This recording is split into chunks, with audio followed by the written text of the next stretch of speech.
যে অত্যাচার আপনারা করেছেন 21-এ, এই অত্যাচার কোন সভ্য দেশে হয় না। 2021 ভোট পরবর্তী হিংসার ছবি এখনো দগদগে বাংলার মানুষের কাছে।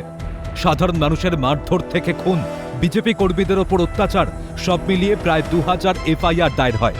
সরকারের পালাবদলে এবার নতুন করে খুলছে পুরনো ফাইলগুলি। ক্ষমতা এসে পুরনো সেই সব হামলার ঘটনায় নতুন করে তদন্ত শুরু করার নির্দেশ দেন মুখ্যমন্ত্রী শুভেন্দু অধিকারী। কেমন আছেন ভোট পরবর্তী হিংসায় শিকার হওয়া সেই মানুষগুলি? কথা বলে দেখল সিএন।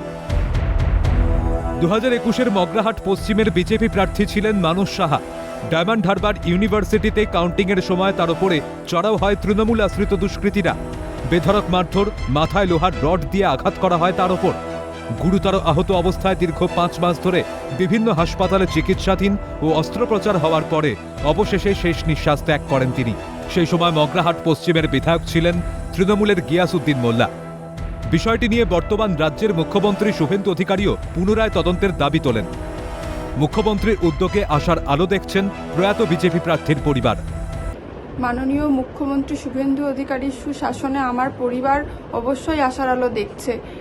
2রা মে 2021 বাবা 2021-এর বিজেপির মগরাহাট পশ্চিমের ক্যান্ডিডেট ছিলেন। উনি 2রা মে কাউন্টিংয়ের দিন যখন কাউন্টিং হল থেকে বাইরে বেরিয়েছিলেন, তখন টিএমসির পূর্ব বিধায়ক এবং কিছু টিএমসির গুন্ডা ওনার ওপর এলোপাথারি চর, ঘুষি এবং লোহার রড দিয়ে ওনার মাথায় বারংবার মারে। উনি অচেতন অবস্থায় এবং রক্তাক্ত অবস্থায় ওখানে পড়ে যায়।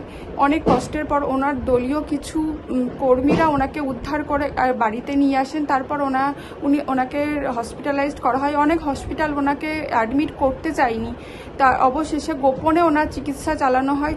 উনি দীর্ঘদিন ভোগার পরে 22শে সেপ্টেম্বর মারা যান।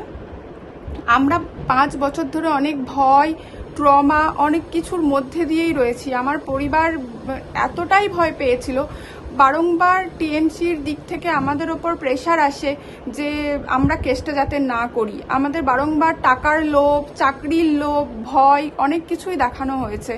তারপরেও আমরা হার মানিনি। আমরা মাননীয় মুখ্যমন্ত্রীর দ্বারস্থ তখনই হয়েছিলাম, তখনই উনি আশ্বস্ত করেছিলেন। এখন তারই বেশি মনের জোর।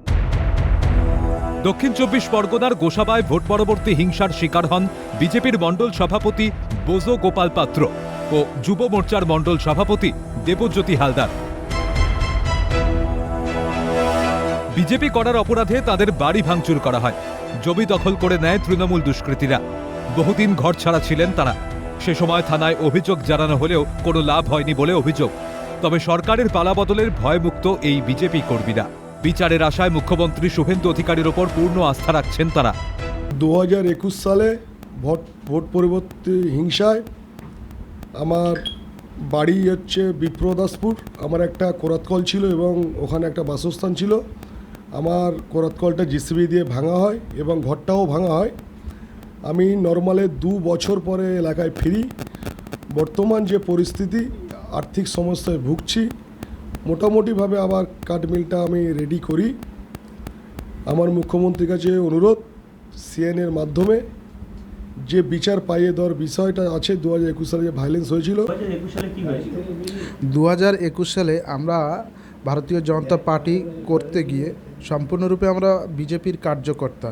সেই সময় ভোট পরবর্তী হিংসাতে আমার জিসিবি দিয়ে টোটালি 3খানা ঘর ভেঙে দেওয়া হয় এবং 6 বিঘা জমি তৃণমূলের দুষ্কৃতীরা দখল করে।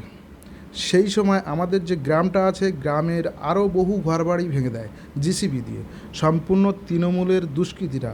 আমরা বাড়ি থেকে পালিয়ে যাই, আমাদেরকে মারধর করে এবং ঘরবাড়ি পুড়িয়ে মারার হুমকিও দেয়।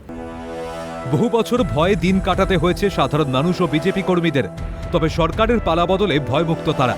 2021 ভোট পরবর্তী হিংসার প্রতিটি ঘটনার বিচার হবে, বিশ্বাস বাংলার মানুষের। অরিজিৎ মণ্ডল, হরিপদ মণ্ডলের রিপোর্ট, ক্যালকাটা নিউজ।